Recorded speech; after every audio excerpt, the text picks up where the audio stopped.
کچھ لوگ تو دعا کے بارے میں بھی ایسا کہہ دیتے ہیں کہ اللہ تعالیٰ ہماری دعائیں نہیں سن رہا، ہمارا ورنہ کوئی ہمارا مسئلہ حل ہو رہا ہو، دعائیں قبول ہو رہی ہوں. تو ایسی جو کیفیت ہے اس کے بارے میں کیا بیان کریں گے اور ذرا رہنمائی کریں کہ یہ ایسا کیوں ہوتا ہے؟ دیکھیں اس کا بڑا آسان سا جواب ہے، الاستقامت و فوق الکرامت. یہ مقولہ ہے کہ استقامت کے ساتھ اگر کوئی کام کیا جائے تو یہ کرامت سے بڑھ کر ہے. شریعت مطالعہ بتاتی ہے کہ اگر آپ نے آج ایک پارہ قرآن پاک کی تلاوت کی اور پھر کل بھی کر رہے ہو تو یہ اس بات کا بیان ثبوت ہے کہ آپ کا آج والا لفظ قبول ہو گیا. اچھا، آج آپ نے آدھا گھنٹہ درود شریف پڑھا، کل بھی آپ آدھا گھنٹہ درود شریف پڑھ رہے ہو بیٹھ کر، آپ کا دل کر رہا ہے پڑھنے کو، تو آپ کا یہ درود شریف قبول ہوتی ہے. جو عبادت قبول ہو جاتی ہے وہ دوسری عبادت کرنے کے لیے انسان میں رغبت پیدا کر دیتی ہے. بالکل ٹھیک ہے، ویری کلیئر. دوسری بات ہے کہ انسان کے اندر اپنا بھی ایک مفتی موجود ہے، اس کا دل جو ہے، ضمیر جو ہے اس کا موجود ہے، وہ اس کو بتا رہا ہوتا ہے کہ میں نے یہ عمل کیا تو اس سے مجھے قرار حاصل ہو رہا ہے. اچھا، آپ کا ایک سوال یہ تھا دوران کہ بھائی مطلب یعنی کہ اس کی کچھ شرائطیں ہیں. تو دیکھیں، جب سرکار کریم صلی اللہ علیہ وسلم نے وظیفہ دیا لا حول ولا قوت الا باللہ العلی العظیم، ایک صحابی کو دیا جو تنگ دستی کا شکار تھے اور ان کا بیٹا جیل میں تھا، جیل میں مطلب قیدی تھا، قید تھا، تو آپ نے اس وظیفے کو دے کر کہا، یہ نہیں کہا کہ اس کو پڑھا شروع نہیں، ساتھ فرمایا تم دونوں میاں بیوی صبر کے ساتھ اور تقوی کے ساتھ اس پر عمل کرو. پتہ چلا کہ یہ اس کی چابیاں ہیں وظیفے کی، کہ بندہ وظیفہ پڑھتا رہے تو یہ اس بات کا یقین کر لے کہ اگر مجھے نتائج نہیں ملے تو ثواب تو مل رہا ہے. اور جو بھی ہے اللہ تعالیٰ کا کلام پڑھ رہے ہیں تو وہ اس کا مطلب ہے کہ ہر حال میں وہ بندے کی بہتری کے لیے ہی ہوگا جو ہوگا. ہاں، ثواب مل رہا ہے اور بہتری اس کی. اگر طاقت جیسے حضرت جبریل امین علیہ السلام سے مروی ہے کہ بعض اوقات اللہ تبارک و تعالیٰ ان کے بارے میں ہے کہ بعض اوقات اللہ تبارک و تعالیٰ کسی کی آواز کو اتنا پسند کرتا ہے کہ اسے نہیں دیتا، کہتا ہے ایسا بھی نہیں دینا کہ میرا بندہ میرے سے رابطے میں تو ہے اسی بہانے. ایک بریک ہے جی، بریک سے واپس آتے ہیں تو ہم جو ہماری کالر موجود تھی ان کے سوال کا جواب دیں گے اور مزید ہم شاید ایک کال شامل کرنے کا وقت ہو ہمارے پاس، اور پھر دعا جو ہے وہ بھی آج خصوصی دعا بھی ہوگی جمعۃ المبارک کے حوالے سے. کہیں مت جائیے، اب تک دیکھتے رہیے نیوز کیفے، دیکھتے رہیے، ابھی آپ سے دوبارہ ملاقات ہوتی ہے.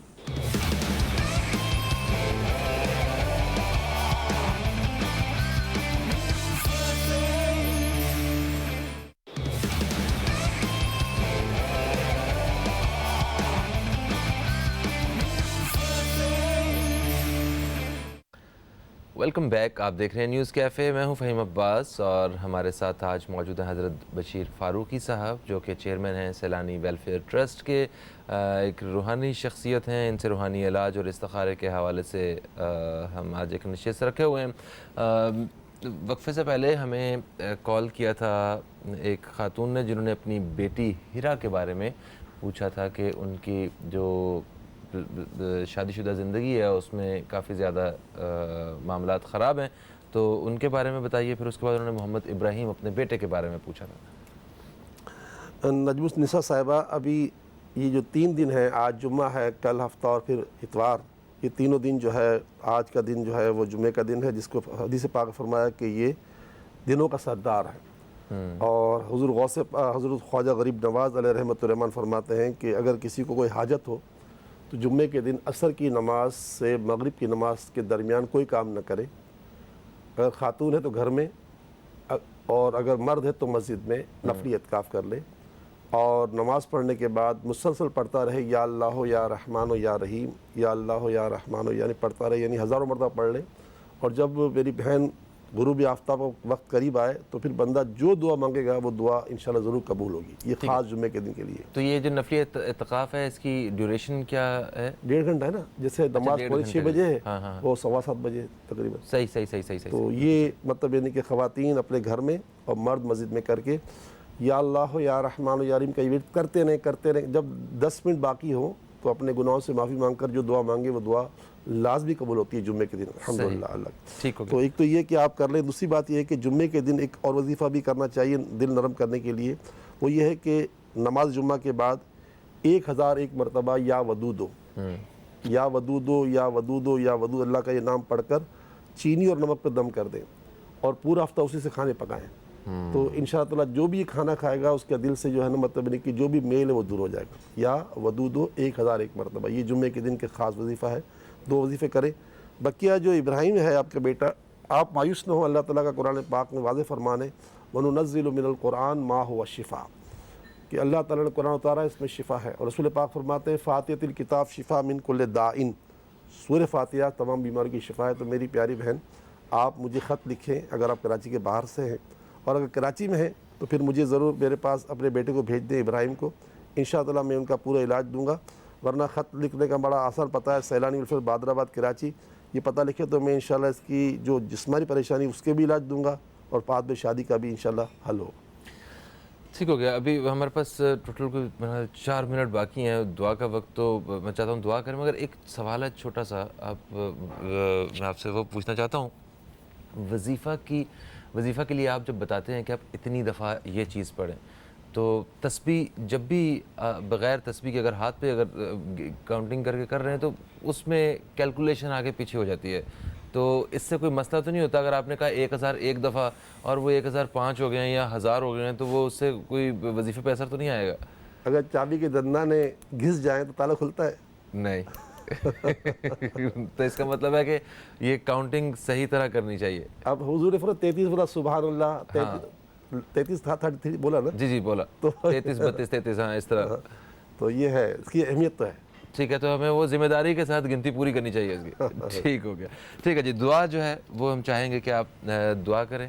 بسم اللہ الرحمن الرحیم, الحمدللہ رب العالمین, والصلاة والسلام علی سید الانبیاء والمرسلین, جزا اللہ عنا سیدنا مولانا محمد صلی اللہ تعالی علیہ وآلہ وسلم ما هو احلو.